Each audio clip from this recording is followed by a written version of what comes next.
It's a warm summer night. Man, you wish you had an air conditioner. Instead, you opt to open your windows to let some of the marginally cooler air come in.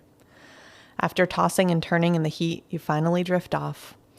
You're awakened by an unbelievable pain in your chest, and you open your eyes to see the devil. His black eyes are wide, and you can't escape his stench. But soon you forget all of that as he drives the knife into you again and again. You try to scream, but he moves quickly and slashes your throat. During the summer of 1985, residents of Los Angeles and the surrounding area were living a nightmare. Their friends, neighbors, and families were being targeted at random and subjected to brutal attacks that many would not survive. Today, I'll tell you their harrowing tales.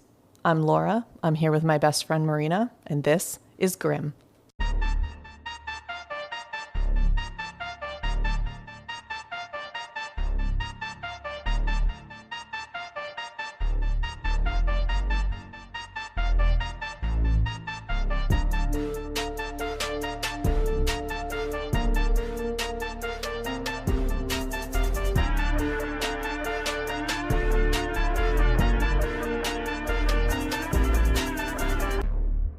Wow. In the eternal words of Ash and Elena, fresh air is for dead people. Mm-hmm. Yeah.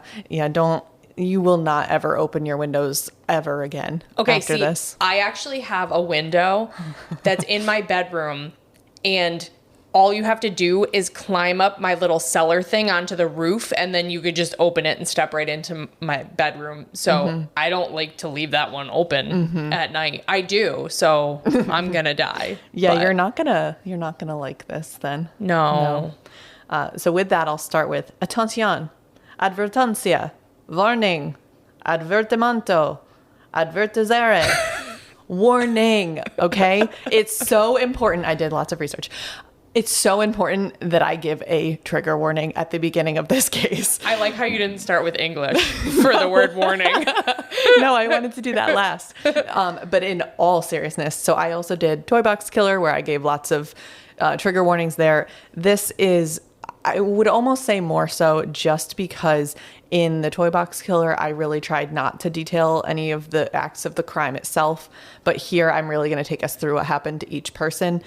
So please listen at your own risk. It is genuinely disturbing. You, Marina, have no choice. You have to stay here. Super. Thank you. Yes. I did try to leave for Toy Box Killer as well, Yes, but you you did. did not permit me to do so. No, and you know what? You're okay. You Yeah. have some nightmares and you have to see a therapist now, but It's fine, but it's fine. I'm still here. yes, there will be lots of, I foresee lots of random jokes in this because it is so heavy, and I genuinely forgot all the details behind this that even rereading for this case, I was overwhelmed. So get ready. Yay! Buckle up. This is an incredibly well-known and documented case, but my main source of information was a book written in the late 90s by a man who actually interviewed many of the victims as well as the Night Stalker himself.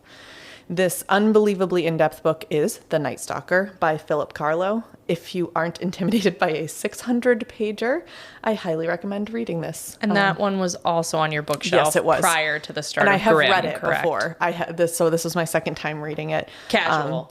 And for those of you on the Discord, I gave you a little sneak peek preview and sent a picture. This is the book I was reading with the Church of Satan. So if you're wondering, it's this case. But I do recommend reading it because this is a long case, and I won't share as many details as that author has. So That's wild. yes.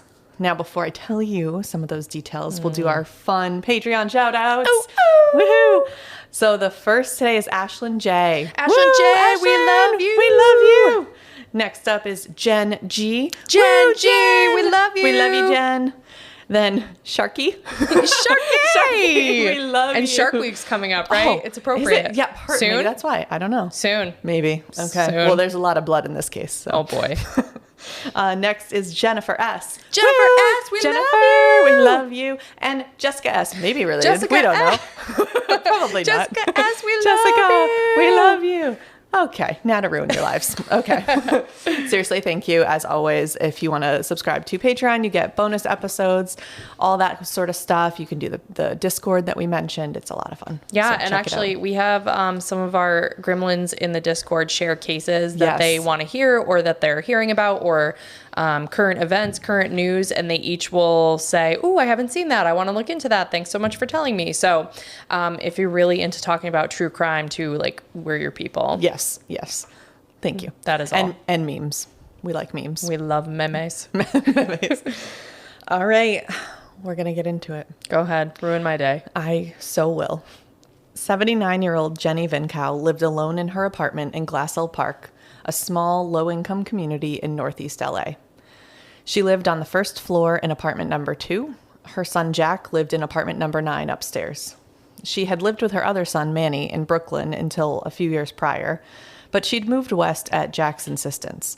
Manny had some mental problems, as Jack called it, and unfortunately that resulted in Manny verbally and sometimes physically abusing his mother. Oh. On the warm night of June 27th, 1984, Jenny had gone to bed with her windows open, thankful for the screens that kept the bugs out. Oh, Jenny. Yep, as she didn't know. What she didn't realize was how easy it was for someone to remove that screen and silently enter the one bedroom. Jenny, who had been asleep, was suddenly awoken when she was stabbed in the chest with a 6-inch hunting knife. I cannot imagine the disorientation. Yes, exactly. Like, my husband yelled my name the other day in the middle of the night, and I was like, what? He's like, Right. Your son's calling your name. I was like, oh. And I didn't know literally what planet Yeah. I was on. So to wake up with a knife in my chest. Yep, her response was to scream, which seems fair. Right. But her attacker kept stabbing. She fought with all of her 5'9", 190-pound frame, but she was no match. He put his hand over her mouth, wrenched her head back, and sliced her throat from ear to ear with such violence that he nearly decapitated her. Oh, my God. Although she was already dead, he then stabbed her in the chest 3 more times, just for the thrill of it. That's overkill. Literally.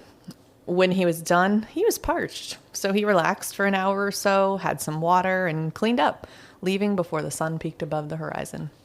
Wow. That afternoon, Jack went to check on his mom, as he did every day. Oh. He had bought her some chicken McNuggets. Those were her favorite. Oh. Even better, he'd gotten the air conditioning fixed in his car and was excited to take her for a drive to cool down, another favorite of hers. Oh. Walking up to the door, he first noticed that the screen on her window was missing. Strange. He went to unlock the door to let himself in, then realized it was already open. Immediately concerned, he walked in slowly, calling for her. In only a few steps, he was in the bedroom, his eyes unbelieving, taking in the gruesome, bloody scene. He ran out of the apartment, literally screaming bloody murder. His landlords heard him and called 911, while Jack ran to his apartment and also called 911. So police arrived and taped off the crime scene. They observed Jenny's mangled body, noting the multiple stab wounds and lacerations. They also looked for fingerprints, coming up with nothing until they looked at the screen that had been removed from the window. On the frame of the screen, the investigator found 4 prints. 3 of them were partially discernible, 1 was smudged. In Jenny's autopsy, the medical examiner took particular interest in the wounds on her neck. There were 2, I'm like touching my neck as I'm reading this. There were 2 deep stab wounds, one on either side of her windpipe, connected by a very deep slash. Oh. This killer knew what he was doing. I'm just thinking that she was 79. You Yep. think if your mother is 79, like, you don't know how much time you have left with Sure. her. You know, she could live till she's 95. You know, she could die the next day, but you would never expect to just walk into that scene with No. chicken McNuggets in your hand. Exactly. And that's what So killed me sad. about that detail was just what a normal, you're just thinking, I I'm know. just going to grab her favorite McNuggets. I'm going to take her in the car because it's air conditioned and nice. And I can't imagine what that scene looked like because it was extremely violent and bloody. Wow. So fast forwarding a little bit, on the night of March 17th, 1985, so the next year, 22-year-old Maria Hernandez was driving home from dinner at her boyfriend's in Monterey Park, California still. She didn't know she was being watched. She got off the freeway to her exit at Rosemead. She didn't know she was being followed. She turned into the complex on Village Lane, then pulled into the garage at the condo she shared with her roommate, whose car was already there. Her roommate, 34-year-old Dale Okazaki, was just 2 weeks shy of her 35th birthday. She had attended Pasadena City College, where she took a variety of different types of classes, including cake decorating, flower arranging, computer programming, and self-defense. How's that for a spread? That is well-rounded. Yes. Well-rounded activities. She was an avid skier and a highly motivated woman. In fact, she had recently been promoted to traffic supervisor with LA County, which made sense because she had been working incredibly hard to save enough money to buy the condo with Maria. Dale had a wonderful relationship with her parents and 2 siblings and had actually been out visiting them that evening before returning to the condo.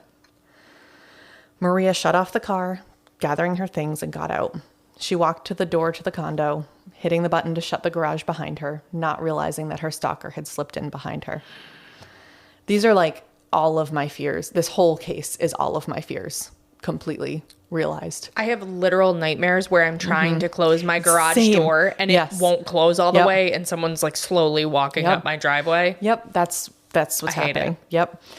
I have this nightmare as well. There were 2 locks on the door. She had opened one and was starting on the other when she heard a noise behind her. Whipping around, she screamed at the sight of a .22 pointed directly at her head. She begged the intruder to spare her and raised her hands in desperate self-defense, but he ignored her. He shot. She dropped to the ground and he stepped over her unmoving body, opening the door and entering the condo. Dale had heard the commotion in the garage and was cowering behind the kitchen island. Oh. Once inside, the man stopped and waited. He knew she would feel the need to look. After a few moments, Dale cautiously peeked her head above the counter. The killer didn't hesitate. He shot her directly in the head, killing her instantly. Oh my God. I don't like either when people just hone in on human nature to hunt them. Yes. I hate that. Yes. I give myself goosebumps reading this case. I'm it's just curling up into a ball across the table. It's only going to get worse. I'm really sure. Sorry. I know. Yeah.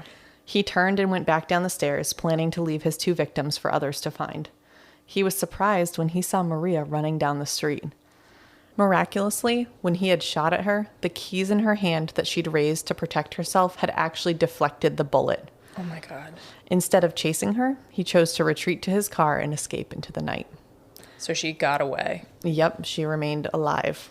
Wow. Once he'd left, the traumatized Maria bravely re-entered the condo. She ignored the pain in her hand, desperate to find her roommate and see if she was okay. Oh, did she call 911 first? She ran upstairs first and would never forget seeing Dale's lifeless body crumpled on the tile floor, surrounded by blood, and then immediately called the police. Oh my gosh. And then she called her boyfriend. Totally fair, correct order.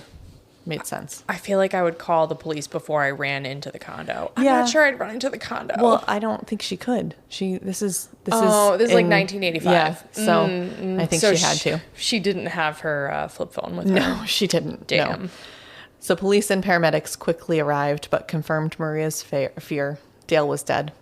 Maria was questioned for any details about her attacker and then taken to the hospital to treat the wounds on her hand. That's so crazy.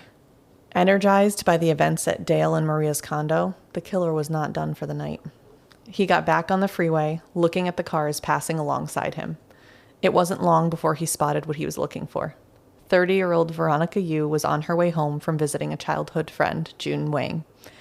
Veronica had had lunch at June's house, and then later they'd taken June's 18-month-old out to dinner with them. Oh. June and Veronica were really close, having both been born in Taiwan and immigrating to America 7 years earlier. As a law student, and you may know a thing or two about this, Veronica cherished her sleep and was looking forward to arriving at her house in Monterey Park, where she lived with her parents, and catching some rest. But despite her fatigue, she was observant. As she turned off the main road onto the quieter side streets towards her parents' house, she noticed the Toyota following her. She pulled over and let him pass, trying to get a better look. The killer was annoyed at the complication and decided to find someone else. Oh my gosh. But Veronica wasn't done. She began following him. No, girl. Leave it be. No. And then even worse, when they came to a stop at a red light a few blocks away, she pulled up next to him, opened her window, and demanded he tell her why he was following her. Okay, see, I know how it ends, but like this is not like a bad bitch situation. Like, leave it alone. Correct. He claimed he thought he knew her. She called his bullshit and told him she was calling the police. Mm-hmm. The killer jumped out of his car and over to hers. Oh, Veronica. Grabbing her and trying to pull her out through the window. She began screaming and thrashing away from him, making it impossible for him to get a hold of her. Why didn't she speed away? That's a great question. Okay. I actually don't know. I didn't think about that until you just Maybe said her that. car was in park and she couldn't coordinate her Maybe. mind. I think so. I would panic. Definitely. Yeah. Well, because then he tried to open the door, but that was locked. But at the same moment, he and Veronica both looked towards the passenger door, which was unlocked. This is straight out of my nightmares. He ran to the other side while Veronica tried to reach over and lock it. He was quicker. He opened the door, got in, and shot her at close range with his .22. First under her right arm, and then again in her lower back as she opened the door and tried to get out. Her stalker simply got out of the car, laughing, and returned to his Toyota, soon back on the freeway. Oh my God. He didn't see Jorge Gallegos just down the street, sitting in his uncle's Ford pickup. As soon as the man was gone, Jorge ran to help Veronica. Jorge's cousin, who had heard Veronica's screams for help from his apartment, had also witnessed the killer try to pull Veronica out of the car and had immediately called the police, so while the attack was still happening. The men tried in vain to keep her alive. The police arrived, clearing the scene and taking over with Veronica, but it was too late. As the officer tried to get a statement from her, she stopped breathing. Oh. Despite the medic's best efforts to resuscitate her, she was pronounced dead. I have two thoughts. One is that you are truly a psychopath if you are hunting multiple unrelated individuals in one evening. Like, that is the true mark of an evil satanic Absolutely. person. Yep. And my second comment is, if you have escaped being followed and somebody just leaves you be, I'm not victim blaming, Yep, but no. do not go follow them, No. especially in a world where you do not have a cell phone and Yep. you're not calling the police. And you can't protect yourself, No. and you can't, your doors are unlocked. I'm sure it never crossed her mind. She was a very independent, strong woman, but unfortunately that's no match for a gun. And especially nowadays, like, I won't even, No. I see people flip each other off on the No, I road. don't do I'm that like, you don't know. Have I said this on this podcast? I've definitely told you where there's a story of someone who did something, like someone actually cut them off. Like, in my opinion, they had every right to flip them off. Right. But she did. And then the guy like got behind her and shot through the car. And Yeah. like, this is very upsetting. But Insane. shot her kid. It went through and it hit her kid. Oh my God. And literally my husband, because I may have a little bit of trouble with flipping people off and getting really mad. And my Laura. husband was like, so he said the same thing. And then he said, imagine if that, like, you don't know, that could be you. That could be your dogs, is what he said in the back seat. And I was like, Yeah.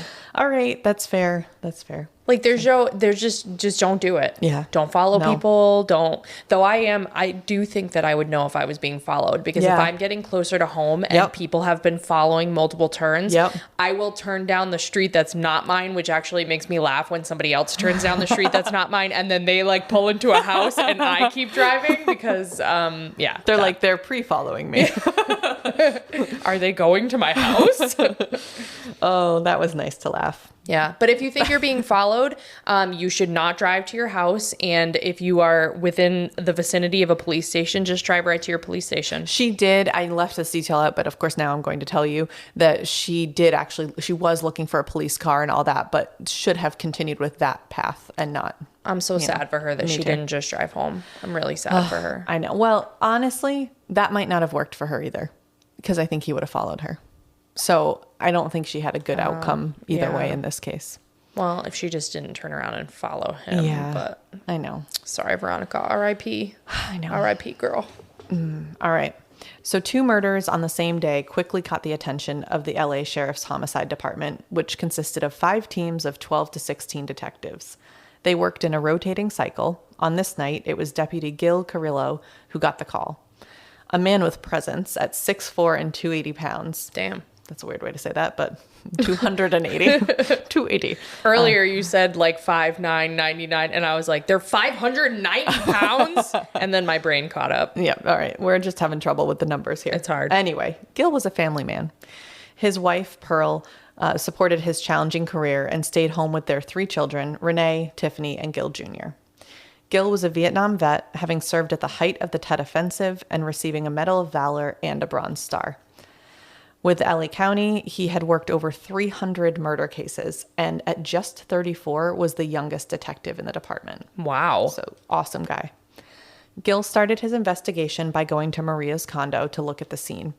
When he entered the garage, he spotted a dark blue AC/DC baseball hat laying on the floor. Like with Jenny's case the year before, investigators looked for fingerprints, but here they could find none other than Dale and Maria's. When Gil went back outside, a woman approached him. "Gilbert, is that you?"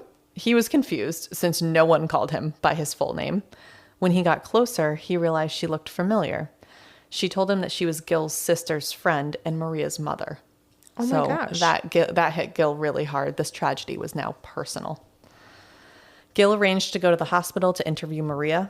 The brave woman told him she had no known enemies and was not involved in any situations that could result in something like this, like a love triangle between her and Dale, and that's what Gil had maybe originally thought. She did tell him she got a good look at her attacker, so Gil connected her with a police artist to generate a sketch.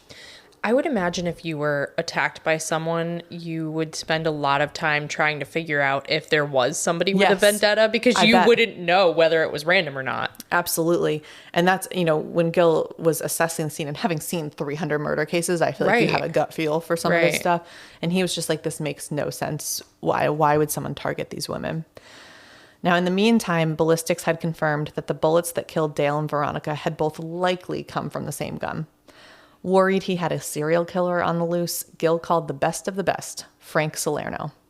Frank, a 46-year-old veteran of law enforcement, more than earned his nickname of the Bulldog. Oh, I love that. Yep. In high school, he was a great student and athlete, earning a scholarship to Notre Dame. After graduating, he returned to LA and built his reputation at the sheriff's department over a number of cases, but most notably was the Hillside Strangler, another one on my list to cover. It was Frank who found a tiny piece of thread in the first victim's eyelid that was matched to fabric used to upholster furniture and would ultimately help unlock the case back in 1978. Wow.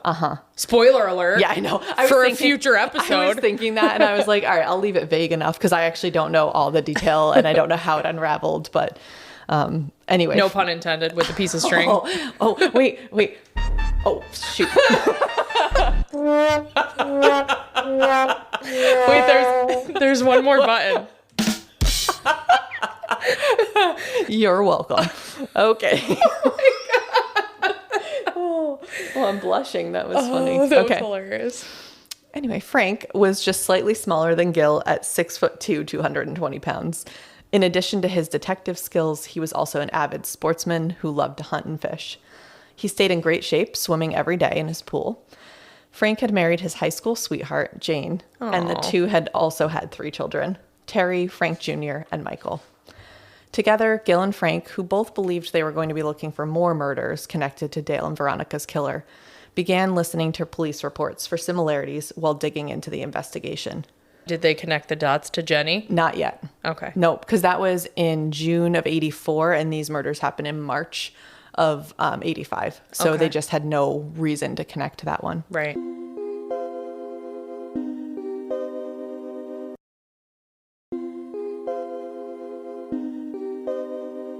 But at the end of March, they had a lead. Gil read a report of a man in black who had followed 2 young women and then tried to get one of them into his car. The man was tall and thin with dark hair, just like Maria and the other witnesses had described. Was it Johnny Cash? No.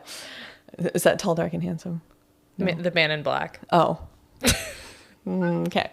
And it's not just movie references I miss, my friends. It's all of the references. The LA Sheriff's Office named Paul Samuels as their prime suspect and began surveillance on him. They bought so many words that are not the words I wrote down on paper. They brought a picture of him to Maria, who tentatively identified him. Police arrested Paul and searched his home, finding loads of porn and a 38, not a 22. Oh. He was put in a lineup, but Maria and Jorge did not identify him, and he was released. Oh, this random ass dude was almost ID'd Yeah. as the Night Stalker. Well, and Gil said he sure is a freak, just not our freak. It's like his claim to fame. He's like, they thought I was the Night Stalker for like a minute. Yeah. The real Night Stalker was still on the loose. Mm-hmm. On the night of March 26th, the killer was driving around aimlessly, hungry for another exciting evening. Fucking psycho. I know. Although the actual murder was still thrilling, he had been disappointed in the last two attempts. Not only did he want to kill, he wanted to steal. That's how he made his living. While he was driving and thinking, he headed towards Whittier, a wealthy upscale neighborhood. By 2 a.m., he found what he was looking for. He stopped in front of the home of Vincent and Maxine Zazzara. 44-year-old Maxine was a religious woman who volunteered her time doing the accounting at Trinity Baptist Church and singing in the choir. She lit up a room. Sure did. The Zazzara's home was a one-story brick building on half an acre. It was picturesque with its white fence and fruit trees. Despite the late hour, a light shone through the large, uncurtained bay window. And your large, uncurtained bay window gives me anxiety. That's behind me. The one that your husband peeked through and made you lose your mind. Okay, but my opinion of curtains, I can see it both ways. I do understand that if I do not have curtains and it is light in my house, that anybody can see me from the outside. But if I have the curtains closed, someone could be standing outside the window and I would never know. I don't want to know. You stay out there. I don't want to know that. That's fine. But isn't that weird if they're just like standing in front of your house staring at your curtains all night? I'd rather that than someone seeing them staring at me all night. Yes. Oh gosh. You seem like someone who would leave your windows open. Okay. Speaking of, the man could easily peer in to see 64-year-old Vincent asleep on the couch. Looking into a second window, he saw Maxine asleep in bed. Aroused, he looked for his favorite method of entry, an open window. But each of the Zazzara's windows were closed and locked. Oh, good for them. Mm-hmm. This should really hit home for you. He walked around back to find more of the same until he spotted a smaller window a little higher up. Maybe a bathroom window or a laundry room or Marina's bedroom. It was open. But it was too high for him to pry the screen off. So he grabbed a 5-gallon bucket that had been sitting out in the backyard and stood on it. Dexterous. Despite his gloved hands, he was able to remove the screen and he was in. I have a fucking 5-gallon bucket in the back of my You hear that, every backyard. Killer stalker listener? It's easy. You can see in her windows and you can crawl into her bedroom window. Leave me alone. He took off his shoes, a pair of Avia sneakers, to move silently through the sleeping house. He walked into the living room, raised his .22, and shot Vincent in the head just above the ear. I'm surprised that he uses a gun. Yeah. Like, for what a psycho he is and for how passionate, I guess, he is about his crimes. He uses everything. Okay. Just wait. I mean, he started with the knife with Jenny, but he's switched over to the gun, and I find that surprising. Yeah, he'll return to the knife. Don't worry. All right. Somehow still alive, Vincent tried to get up and grab the gun from his attacker, but the bullet had severed his carotid artery, rendering motor movement impossible. Oh my God. He was gushing blood and dying quickly. Maxine, who of course had awoken at the sound of the gunshot, was just getting her bearings, speaking of being awoken and not knowing what's going on, when the intruder entered her room, slapping her and asking her where the money was. She pointed towards her dresser. He tied her hands with one of Vincent's neckties, then began ransacking the drawers, putting whatever he wanted in a pillowcase. Maxine could hear her husband dying in the other room. That makes me just want to cry. And did not want their lives to end without putting up a fight. She knew she had a shotgun under her bed, and she just had to get it. Okay, so she's a bad bitch. She is a bad bitch. Because she has no other choice. Nope, she's amazing. Yeah. She was able to wriggle out of the tie, reach under the bed, and point the gun at him right as he turned around. She pulled the trigger. Click. It was empty. No. Vincent had emptied out the shells because their grandchildren had been visiting that weekend. Oh, I can't even imagine the sensation you would have in the pit of your stomach when you pulled the trigger and nothing happened. The killer lost his mind. Yeah. Yelling, "Bitch, motherfucker." He shot her with his .22 3 times, knocking her back on the bed and killing her. Not having satisfied his anger about the fact that she tried to kill him, He went into the kitchen, got a 10-inch carving knife that he used to try to cut her heart out. What the fuck? Unable to get through her rib cage, he settled on taking her eyes, as he believed that they were the window into one's soul. Dear God. Carefully and quickly, he removed both of her eyes and put them in a jewelry box he stole, and then stabbed her in the stomach, throat, and pelvis for good measure. Wait, he brought the eyes with him? Yes, he did. What the fuck? He also tried to have sex with her body, but was too jazzed up from the experience that he couldn't perform. So he ended up taking the remaining valuables and a few guns and fled. It was an employee of Vincent's who had the misfortune to find the murdered couple. Bruno Polo was responsible for bringing the receipts and money from Vincent's pizzeria to the Zazzara home each week. He arrived at their house that evening, observing that the front door was partially open and that no one answered when he rang the doorbell. He decided to come back the next morning. When nothing had changed, he thought he'd better call for some help. But not sure it was serious enough to call the police yet, he called a coworker who agreed to meet him at the house. Knowing someone was on the way, Bruno decided to go in. He saw Vincent on the couch, at first thinking he was sleeping. But as he got closer, he realized he was seeing blood and that Vincent was dead. Bruno ran back out, told his coworker what he saw, and the two called the police. I hope neither of them saw Maxine. I don't think they did, which is, I mean, I'm sure it was traumatic enough seeing Vincent, but... Yeah, but I'm sure Maxine was a whole nother ballgame. Yeah. So the report from the Zazzara murders made its way to Gil and Frank's desk, who were immediately interested, especially by the use of the .22. Upon investigation, they couldn't confirm that the bullets used in the Zazzara murders were the same as those from Dale's and Veronica's. They had previously tracked down the car used by the killer, but that wasn't dusted for prints, so there was nothing to match, even if there were prints found in the Zazzara home.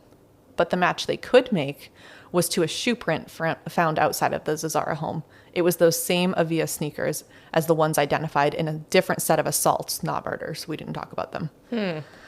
Gil was convinced this was the same person. Frank thought it unlikely, but was willing to pursue it. How popular were Avia sneakers back in the 1980s? Very, and we will talk all about it, but not at all. Okay. It's actually a very important part of the case. Okay. So good question.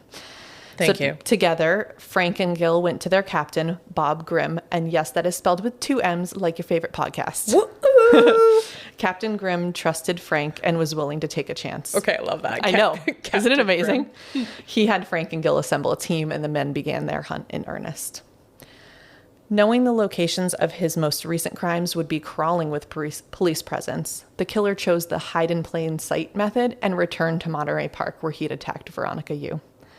On May 14th, in the middle of the night, he parked on a quiet street and walked. Slowing, he eventually stopped in front of the home of Bill and Lillian Doy. Clutching his new weapon, another .22, he knew he could be traced with the one he'd used for his previous attacks. He went around to the back of the house, finding an open window. He sliced the screen, reached in, pushed the window up, and slipped inside. You're making me real sad about my windows because I like a nice autumn breeze through my window. Not anymore. No. Nope. 66-year-old Bill was sleeping soundly down the hall from his wife, Lillian. Bill had recently retired from his job at the Santa Fe Trail Trucking Company as an international sales manager. Born in Salinas, California, he had a Japanese heritage and had actually been put in an Arizona relocation camp during World War II. Oh my gosh. But after he was released, he joined the Army, which in and of itself just says a lot about him. Mm-hmm. After the service, now married and with a young daughter, he attended Northwestern University while working as a shipping clerk. It was through his hard work and networking skills that he worked his way up to the corporate ladder. He loved to play golf and was a big Lakers fan. He and Lillian had one grandchild whom they adored.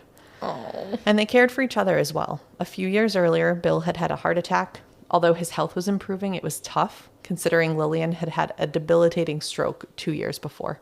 Oh. Despite that, Bill had just put a down payment on a brand new van he was planning to use to tour the country with Lillian. Okay, if I work my whole life and then someone almost immediately murders me, I am going to haunt the shit out of them. This one, okay, literally every single one of these victims is disturbing, but this one, I'm going to say this before every single one. This is so disturbing. On that night, the intruder quietly entered Bill's bedroom, raised his gun, and cocked it. Bill woke up instantly and grabbed for his own 9mm. He was extremely security conscious and immediately recognized the sound of the gun as trouble. Not wanting to risk his victim getting one over on him like Maxine had, The killer shot Bill just above the upper lip. Bill, again alive but barely, fell from the bed. The intruder tried to shoot him again, but his gun jammed. He rushed forward and beat Bill relentlessly, kicking him and punching him with his gloved hands. Lillian could do nothing but listen, helplessly and unwillingly, to her husband being attacked in the other room. With Bill down, the killer went into Lillian's room. Unable to speak and with limited ability to move from the stroke. Oh my God. Literally cannot imagine the utter fear this poor woman must have been feeling. He slapped her to get her to stop crying, bound her, obviously not knowing it didn't matter anyway, and then left the room to search for valuables. He came back to find Bill having regained consciousness, so he beat him mercilessly. Oh my God. With Bill out again, the killer went back into the terrified Lillian's room where he violently raped her. Oh, Lillian. He tied her up. He left her still tied up, grabbed his loot, and left. Bill came to again. He left her alive? Yes. Okay. And Bill came to again. Bill was not dead. Oh my gosh. Somehow he managed to crawl to Lillian's room, saw what had happened to her, and that she was still alive, and through just sheer determination, got to the phone to call 911. Oh but he passed out when the dispatcher answered. Bill again regained consciousness and used the last energy of his life to call a second time. When he got through, he could only say, "Help me." Oh my gosh. Fortunately, it was the time where they still had the enhanced 911, or they had the enhanced 911 system, so it got their address and police were sent. So when they arrived, they found that Lillian had used all her strength to get to the doorway of the bedroom, but just couldn't make it further. She couldn't tell them what happened, but pointed at Bill, who was somehow still breathing. The medics were able to stabilize him and get him to the hospital, but at 5:29 a.m., he succumbed to his injuries. Yeah, I was just going to say, it blows my mind, which that is not the right phrase to use when I'm talking about gunshots to the head. No. It's unfathomable to me that you can be shot in the head. Yes. And survive. It actually reminds me of Pettit. What's his first name? William Pettit, because he just had the absolute shit beat out of him and he was still just determined to do what he could. He lost like all of his blood. Yeah. Ugh. Oh my gosh. Just awful. Wow. Meanwhile, investigators canvassed the residence and found the sliced screen as well as a shoe print, which they plaster cast and identified as an Avia sneaker. Gill was called about the case a few hours later, but when he arrived on scene, the officers felt he was infringing on their case. So Gill pushed as much as he could, but eventually left. They hadn't told him about the shoe prints or the screen, so he really had no idea that this could be connected to the other murders. No. You got to work together, guys. Yeah. Nope, not interested. Wow. I do appreciate that the murderer switched out his guns, but not his sneakers. Yeah. He had no idea. Yeah. Nope, but he did switch out the guns. Mm-hmm. On May 29th at 11:40 p.m., the killer entered the home of his next victims. 83-year-old Mabel Bell lived with her 81-year-old sister, Florence, on the outskirts of Monrovia on the northern edge of LA. These poor elderly people. I will say he actually isn't specifically targeting them. It's like random that he keeps finding these very old people. Yeah, and we'll talk about it later too, but they're all beige houses. And that's also at least not a conscious decision. Oh. Ma Bell, and Nettie, as they were known, had chosen the house for its remote location. Ma Bell, in particular, felt that their isolation was their security and often left her front door unlocked. Ma Bell took care of her sister, who was in much the same condition as Lillian Doy. Ma Bell was highly independent, driving to town to run errands and play bridge 3 times a week. She had moved to California from Oklahoma 35 years earlier. She worked as a secretary for the Veron's Tool Company for most of her career, having been widowed at an early age and bringing up 2 children without help. She loved God, her country, her children, and her 12 grandchildren. I thought you were going to say in her 12 gauge. She probably did. That night, the killer silently opened the sister's front door and walked slowly through. How does he know the door's unlocked? Or he just randomly picks? Them. Oh, God, I'm so mad. He believes, and we'll get way into this when we talk about him in more detail, but he believed he was being led by Satan. And I got to tell you, there's got to be some truth in that with how he found people, how he got away with this for so long. So he first looked in Nettie's room, disappointed to find yet another elderly invalid.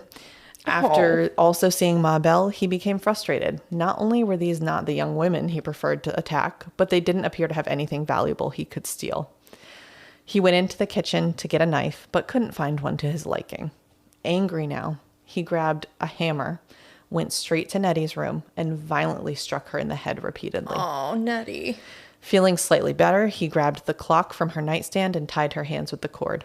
He left Nettie's room and headed for Ma Belle's, not realizing he'd left a bloody shoe print on the carpet. Those damn Avia sneakers.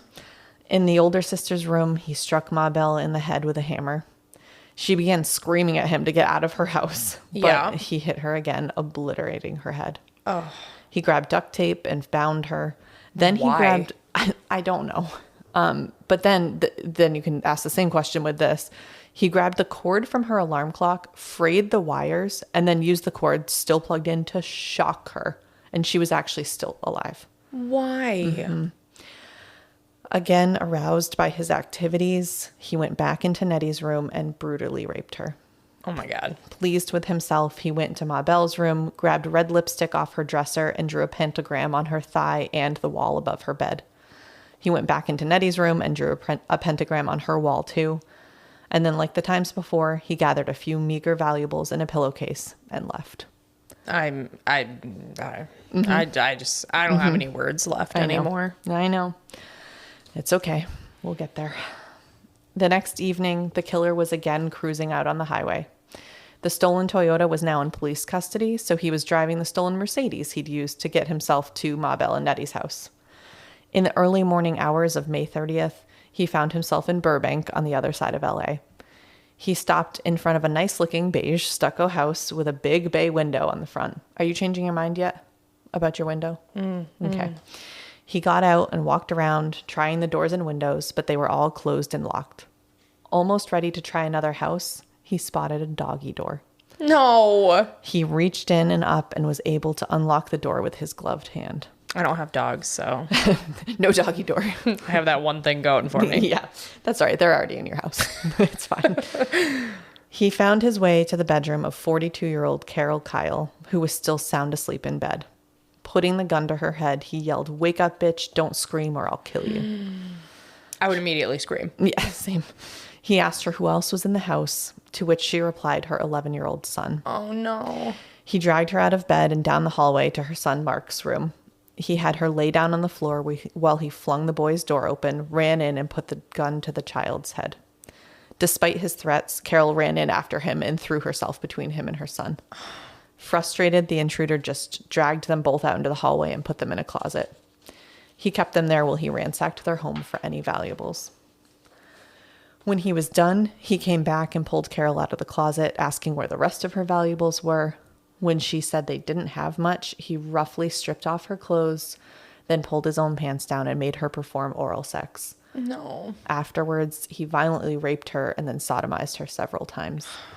When he was done, he went into the kitchen for a drink, then came back and told Carol he was going to bring her son in. She begged for him not to see her like this, and surprisingly, the man threw a nightgown at her, let her put it on. He then went and got Mark out of the closet, cuffed them both to the headboard, and left. Oh my God. I was going to throw up if you told me that he killed them. Nope. I mean, I was going to throw up anyways, and I was afraid that something was going to happen to poor Mark. I think plenty happened to Mark.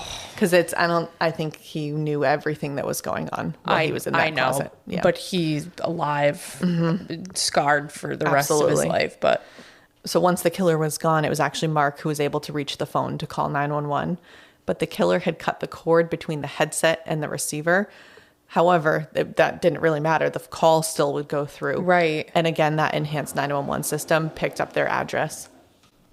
Police arrived and helped the terrorized family, but they were unable to find any fingerprints.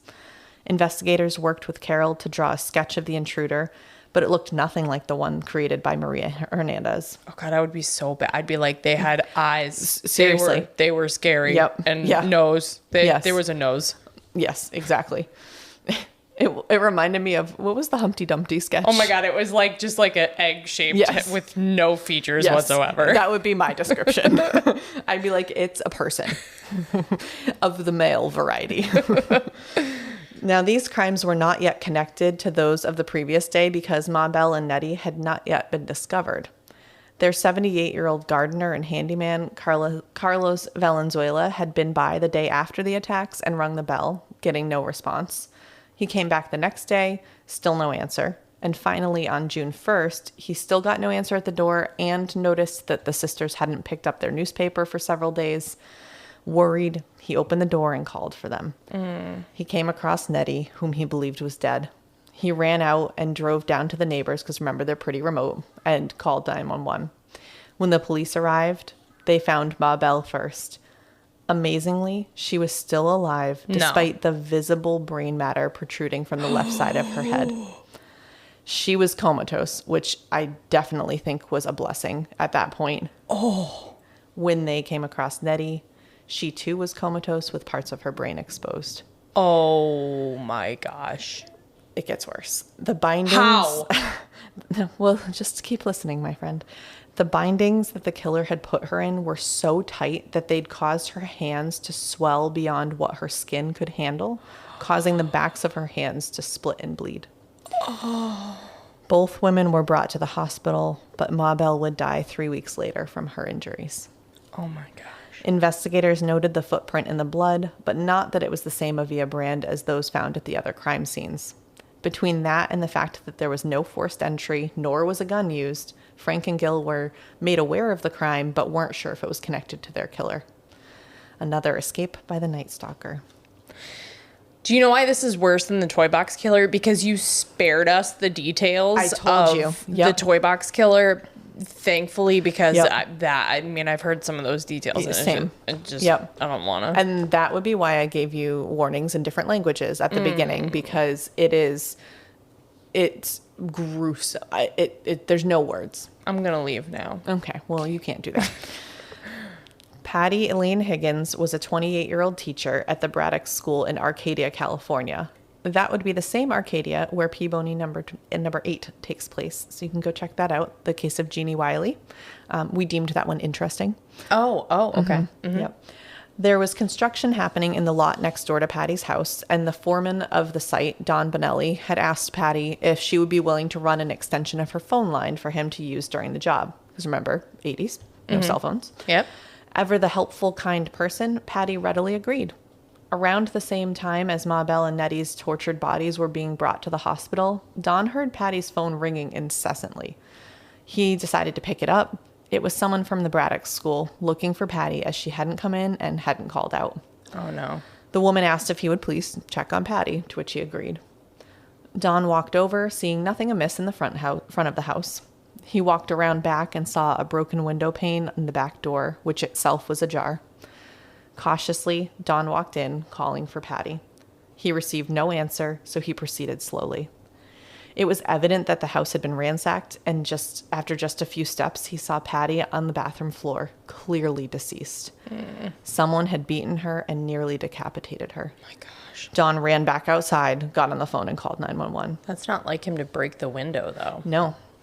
So Frank and Gil happened to be on rotation when this call came in to the homicide department, so they went to take a look. Now, although that was abnormal, seeing Patty's injuries, they immediately suspected it was their man. Mm-hmm. But again, suspicion was all they had. So as you said, it wasn't the screen. They had no fingerprints. There was no use of a gun, and no sightings of the now distinctive Avia shoe prints. Another night, another aimless drive. It was several weeks later, now July 2nd. His theory of hide in plain sight had worked last time, so he decided to try it again and return to Arcadia. He took a random exit, drove a few blocks, and parked. He got out and walked, knowing he'd eventually find what he was looking for. Even in the dead of night, it was oppressively warm. He finally stopped in front of the home of Mary Louise Cannon. Mary was a 75-year-old widow who now lived alone in the ranch-style beige house. Mary was an impressive woman who had lived a full life. She was born on a farm, attended business school, and then married a horse trainer with his own business. Oh. Her education allowed her to balance the books for this business, and the two lived well. She fought cancer twice and had 5 grandchildren whom she loved immensely. Okay, that makes me so mad. I know. That's why I included it. And she was looking forward to a trip to Australia in a few weeks, although she was currently laid up from a car accident the day before. That night, the lights in the house were all out. The Night Stalker walked up to the front of the house, pulled a screen off and opened the window, crawling silently inside as he had done so many times before. He walked slowly through the house to Mary's bedroom. He grabbed a vase from her dresser and slammed it down on Mary's head. She screamed, but he punched her, knocking her out. He then went to the kitchen to grab a knife and returned to Mary, thrusting the knife into the side of her neck. He twisted it and turned it and stabbed her again and again as the life ran out of her. It was over as quickly as it had started. So as was his MO, he grabbed a few valuables and left. Was this all relatively in the same area? Yes, these were all like in LA County. So was this all over the news? Like, were people panicked? Yes, but they weren't connected yet. The only like 2 of them were connected, and they weren't like, we'll talk a little bit about the public reaction and how the police were addressing it and all that. So they were reporting on the murders, but a lot of them were just an unsolved crime. Okay, but statistically, was it not more crime than usual? I don't think so. It's LA, yeah, I don't actually think it was. Okay. The next morning, Mary's neighbors, Christine and Frank Starrich, got an early start on their yard work because it was going to be a hot one. As they were working on the yard near Mary's house, Christine noticed the screen lying on the ground. Frank suggested he could put it back on the window. The Starriches informally looked after Mary, doing little things around the yard and house for her, so that was the norm. As Frank was working to get the screen back on, he noticed that the fasteners were bent, so he grabbed a hammer and was banging on the frame against the house to straighten them out. And he and Christine were a little surprised that the noise hadn't gotten Mary's attention. And then this made them realize that her paper hadn't been picked up yet, which was unusual for their elderly neighbor who rose early. Christine had a bad feeling. She asked Frank to get their set of keys for Mary's house, and the 2 went over. As soon as they got the door open, they could see that the house was in disarray, so they went back out and called the police. When they arrived, officers entered the house and discovered Mary's brutally murdered body. It was still Frank and Gil's turn in the rotation, so they ended up being the first investigators on scene. And when they looked at Mary's injuries, they immediately noticed that they were the same as those found on Patty. There were no footprints outside of Mary's house, but they did find an impression on the carpet in Mary's bedroom. They couldn't tell off the bat if it was the Avia shoes, but it was roughly the same shape and size, so they had it photographed and cut out for analysis. Good. Looking around for more evidence, they found a bloody tissue that the killer had left a footprint on, and this one was clearly the Avia pattern. I'll give credit throughout this whole thing for Gil and Frank in particular. Gil, who really had he knew this was a serial killer from the start, and Frank with just his attention to detail on like even the for the carpet, they were worried it would just no longer have an impression, so they got everything they needed, and just incredible attention to detail that helped them through this case. Good. Now, they had evidence linking Mary's death to the Zazzara murders as well as those other assaults, and Mary's murder was also linked to Patty's via the knife wound. It was looking more and more like Gil was right, that they had a seriously dangerous serial killer on their hand. But I'm afraid you'll have to wait to hear more about that until our next episode. I am equal parts sad and relieved that you're done today, viciously assaulting my ear holes for the evening. I know. There's no nice way to tell this story. But I mean, again, like all the victims' stories, like for you to give all the details about their life and for just to talk about them, we all know his name, but yes, you don't always know theirs. Exactly. And that's why I decided to split it out, because I could have gone roll call style and gone through each one. But because of the work that Philip Carlo, the author of that book, had done to get the detail in there. Right. Again, there's way more even in that, but I wanted to include who these people were, what they were doing with their lives at that time, and just wanted to share a bit about them in addition to the crazy, awful crimes. I'm riveted by your storytelling. It's making me want to throw up as well, but I'm riveted by it. Wonderful. That's what we aim for here. Riveting vomit. Speaking of, if you're enjoying Grim, make sure you're getting the most in between episodes. You can find us on Instagram at Grim Crime Podcast and on Facebook, searching Grim, a True Crime Podcast. Or even better, as we mentioned earlier, you can subscribe to our Patreon by searching Grim, a True Crime Podcast on the Patreon app or website. Despite the tier the words, they're so hard today. I know. Depending on the tier. You got this. You got this. You know what? I told you guys already. Just you can get a bunch of stuff. You can get a shout out. You can get bonus episodes. You can get the Discord, all that jazz. You can also send us an email at grimcrimepodcast@gmail.com, and you can send us case suggestions there or DM us. Or if you're on the Discord server, as Marina said, we get suggestions there too.